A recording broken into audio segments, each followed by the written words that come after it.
pergunto, por que o Flamengo ele fechou, né, com a Betano? Eu tinha até trazido esse valor aqui no domingo, no nosso programa, que eu recebi ali em cima da hora, uma fonte minha no Flamengo me mandou, né? E a gente cravou, eu botei lá 264 milhões de reais, pode chegar a 268 milhões de reais.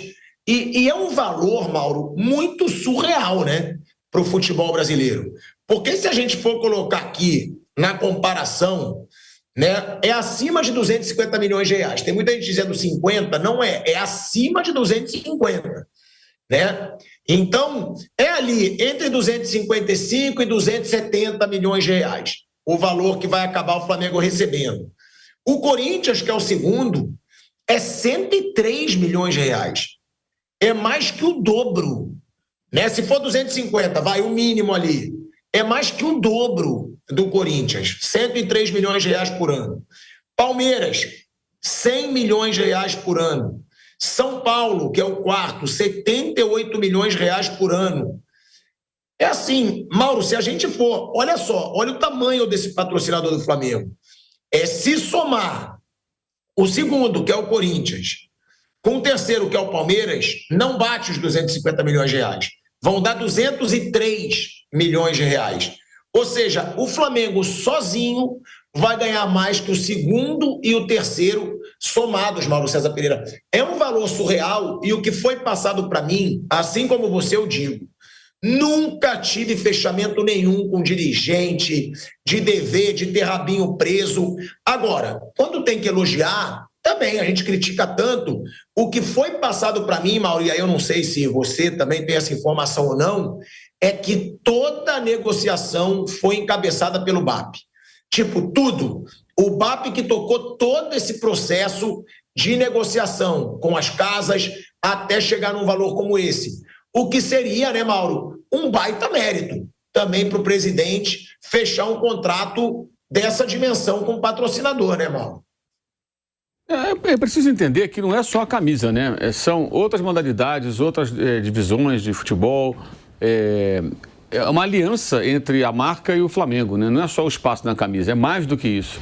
Então o Flamengo fez o quê? Até o Rodrigo Matos explicou isso detalhadamente lá no UOL. O Flamengo pegou um pacote de propriedades, digamos assim, e falou para as casas: olha, eu tenho isso aqui. Quem quer? Quanto vocês oferecem?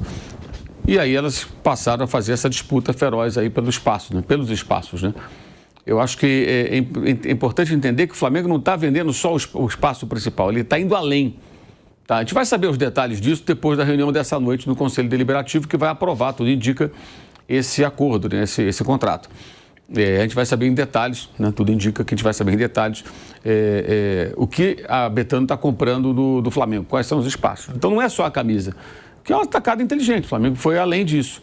Mas para mim o grande mérito foi percebendo o que está acontecendo nesse mercado.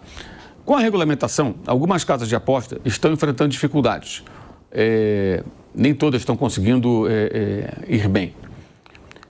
E o Flamengo tinha uma casa de aposta ao seu lado, né, um patrocinador que era uma casa de apostas nacional, que começou a atrasar pagamentos. O Flamengo passou a negociar a rescisão e, paralelamente, passou a sinalizar para o mercado, para as grandes casas de apostas internacionais aqui instaladas no Brasil, que o espaço ia ficar vago e que, além desse espaço, ele ofereceria um pacote com outras propriedades onde a marca seria exibida. E ele conseguiu despertar o interesse de 3 das 4 maiores, no caso Superbet, Betano e Sportingbet, que disputaram ali com valores muito próximos esse espaço. Né? Acabou a Betano vencendo, mas foi uma disputa feroz, a decisão foi na sexta-feira, ali ao apagar das luzes. A Superbet chegou a retirar a proposta quando soube que outras estavam envolvidas, além de inicialmente as duas, que eram a Betano e ela. E a Betano acabou levando. Então, assim, o Flamengo montou um outro pacote, uma outra modalidade. E foi muito inteligente, porque aproveitou a bolha das bets e provocou as maiores, fazendo com que elas entrassem numa disputa pelo espaço. Então, foi realmente uma artimanha muito boa, foi muito inteligente. O BAP, o pessoal todo que com ele trabalhou, né? A equipe toda que trabalhou com ele. E conseguiram aí um resultado, o Ricardo Richardson, que é o vice da pasta de marketing, conseguiram um resultado muito bom. Uma receita extraordinária, que supera, inclusive, o valor que o Flamengo vai receber por direitos de televisão. E acho que vai até pautar outros clubes para que também negociem dessa maneira, né? Para que passem a oferecer pacotes mais completos, além da área principal, que é o peito ali, né? A área do peito, na camisa, onde vai o patrocinador master. E já se estima que os patrocínios de uniforme do futebol, contando com esse, vai levar aí uma verba próxima de 400 milhões por ano, né? Alguma coisa próximo disso, o que é significativo, né? Seria mais ou menos 1/3, né, do que o Flamengo faturou no ano passado, se chegar a 400 milhões, né? E outra coisa também, tá? Eu quero deixar claro, pode até dividir a tela com ele, com meu amigo Marcos André. Eu quero deixar claro que eu não quero te ver desesperado, não, tá? Não quero te ver desesperado, porque depois não adianta, no que vem, você falar, não, Tico, agora vocês têm 260 milhões de reais por ano, eu não quero mais apostar contra o Flamengo, não. Depois não adianta. Se você quiser... A única vez que eu fiquei desesperado foi naquela notícia que você deu lá e até hoje você não me falou quem foi essa fonte aí, viu? Qual, cara? Daquela lá que você jogou. Aí eu tava com o ombro aqui mesmo pra... Você tá então querendo me jogar na fogueira quando você tá magoado? Pode dizer que eu soltei lá. Não, eu tô esperando lá, aquele cara lá. Eu não corro, não. Agora, quem aposta contra o Flamengo é você. Ô, Tico, com esse contrato, eu tava lendo agora, com esse contrato aí que o Flamengo vai fazer com a Bet, o Flamengo fica entre os 15 clubes do mundo, né? Você viu? 10. Né? É que o primeiro é o Manchester City, né? City, Real Madrid, Manchester United, o Flamengo tá entre os 10. Vou ler pra você aqui, pra sua carinha na tela junto comigo, ó. City é o primeiro, 100 milhões de euros por ano. Real Madrid o segundo, 70 milhões de euros por ano. Paris Saint-Germain, terceiro, 70 milhões de euros por ano, junto com o Real, então, né? São os dois juntos. Barcelona, 70 milhões de euros por ano, entre 63 e 70 milhões de euros por ano. Barcelona é o quarto. Bayern de Munique, o quinto, 65 milhões de euros por ano. Manchester United, sexto, 64 milhões de euros por ano. Liverpool, sétimo, 58 milhões de euros por ano. Arsenal, oitavo, com o mesmo valor do Liverpool. Tottenham, o nono, com 46 milhões de euros. E aí o Flamengo empatado com o Atlético de Madrid, ali entre 39 e 42 milhões de euros por ano. Ou seja, o Flamengo está entre os 10 maiores valores de patrocínio do mundo no momento, Vamp. Eu vi essa lista, o Tottenham, né? Parece que tá morto, tá sempre aí na lista de que fatura, tá entre os 10 sempre, né? E o Flamengo, né? A nossa moeda é diferente, quase, vamos arredondar, quase 6 por 1, mas também com a quantidade muito maior do que a maioria desses aí em termos de torcedores, né? Isso também conta muito, né, Mauro? Sem dúvida. Esse patrocínio vinha, né? Eu acho muito complicado essas listas, porque cada contrato é um contrato. Alguns estão vendendo só o espaço nobre, outros, como o Flamengo, está vendendo vários espaços. A Juventus está sem contrato, o Chelsea está sem contrato de patrocinador master. Então, assim, o Flamengo está certamente entre os 15 e 20 maiores, acho que sim. Mas eu acho essas listas um pouco...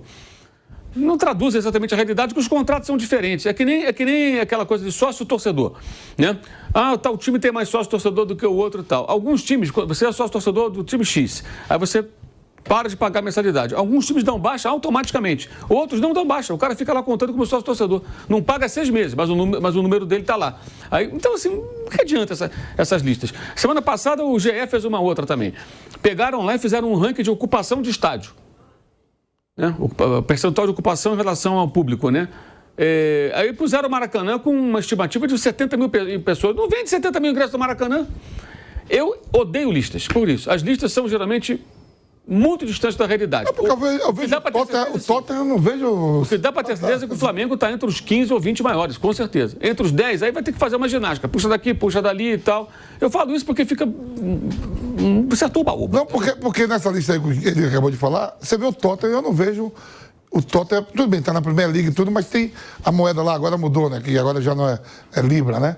Mas você tem o Benfica... Lá sempre foi a Libra. Você tem o Benfica que tem muito mais torcedores e vive na mesma comunidade na Europa com quase a mesma moeda. Sim. E tem muito mais apelo de torcedores no mundo todo que o Tottenham. Não tem, não? Benfica? Não sei. Não sei. A quantidade de torcedores que Não sei, porque tem. a Premier League tem muita força na Ásia, né? Porque assim, em termos tem gente de torcida, que torce para tudo quanto é time da Inglaterra, né? que o Tottenham ele figura em tudo ali. E não é 10 do mundo. Sim. Ali você tem clubes da Alemanha, Itália. Eu acho que isso é a força da Premier League.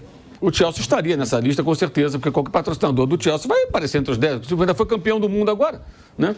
E com a força que tem, com o dinheiro que tem, com os jogadores que contrata. Apareceu, minha irmã, apareceu. Sim. E assim, você vê, o patrocinador do Paris Saint-Germain é a empresa aérea do Catar. O patrocinador do Manchester City é a empresa aérea dos Emirados Árabes. Então, qual a validade de uma lista dessa? Donos do clube. São os donos do clube. Aí eu acho muito mais legítimo o patrocinador do Manchester United, que não é o dono do clube, é alguém lá que vai lá e patrocina. O Liverpool, ou até o Real Madrid mesmo, que negocia lá com o seu patrocinador, mas não é o dono do clube. Né? É a mesma coisa que, de repente, sei lá, o Bahia fosse patrocinado pela empresa aérea lá do Catar. É um patrocínio do dono do Catar, não, dos Emirados. Né? É o dono do clube, são os donos.